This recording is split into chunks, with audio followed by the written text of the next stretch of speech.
Another point I'd like to make regarding this new DVD release, Jehovah's Witnesses Faith in Action, is the part where it talks about the volumes of studies in the scriptures. Now, it doesn't tell you what's contained in those volumes. You're just supposed to take it as this is truth at that time or whatever. Jehovah was directing Charles Russell.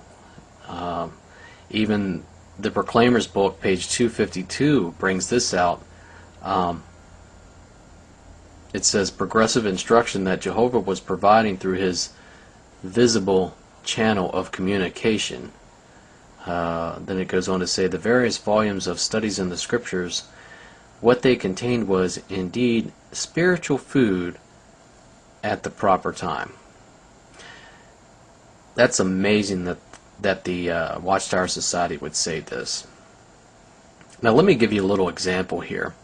Supposing you have a plate, a dinner plate, and you have a steak and some potatoes and some peas.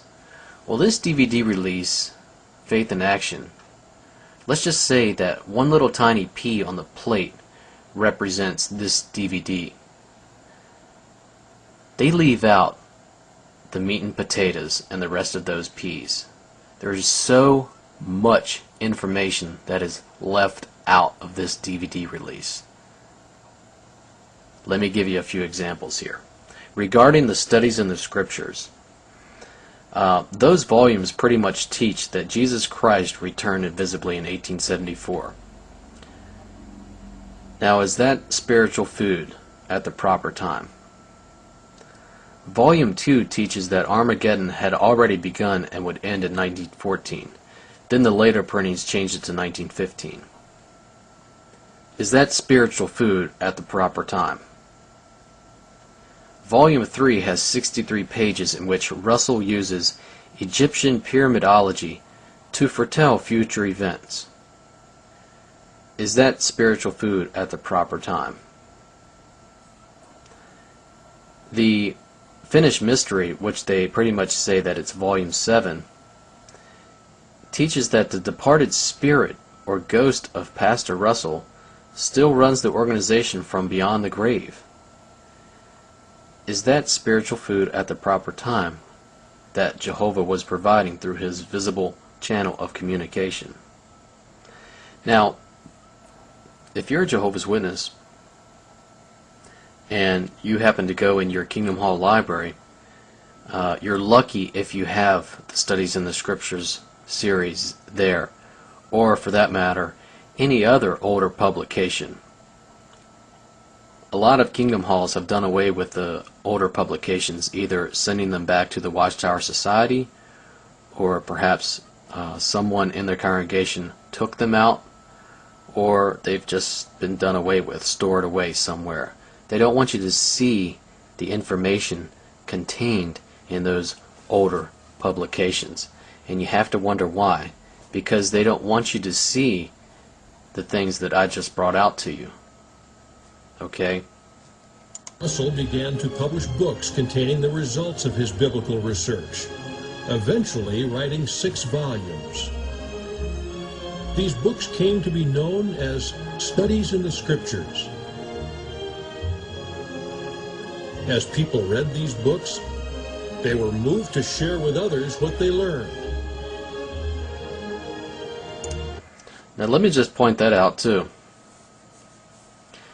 If Russell was pretty much saying that Jesus Christ returned in 1874, that 1914 would be the date of Armageddon, if the ones see this in print, then of course they're going to tell everyone out there about this. So it's something that's false. It's a false message, so therefore it's being spread everywhere. So that's why I think a lot of them, after Russell died, they branched off. They didn't want to be a part of anything anymore, because actually 1914 didn't occur. Obviously people that were honest-hearted could hear the ring of truth. They just saw that this is the truth, and it was quite different from what other Christian denominations were teaching.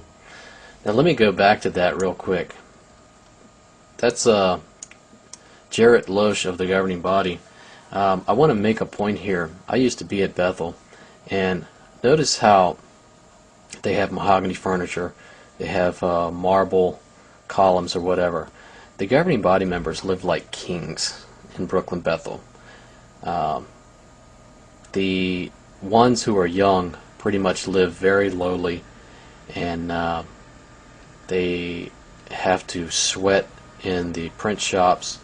The waiters have to work a lot in the dining rooms. And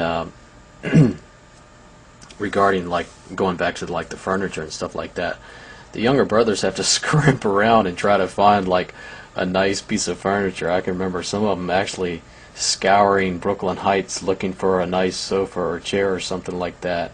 And occasionally you'd luck out and find something nice. The younger brothers have to work half a day on Saturdays as well. So you're pretty much, they don't like for you to have a lot of time to yourself. So yeah, I just thought I'd make that point as well. But each time I watch this DVD, Faith in Action, it's just a couple little things that I catch right away. And there's a couple more, but I'll save those for the next one coming up. And if anybody else catches something, just let me know. Throw it out there.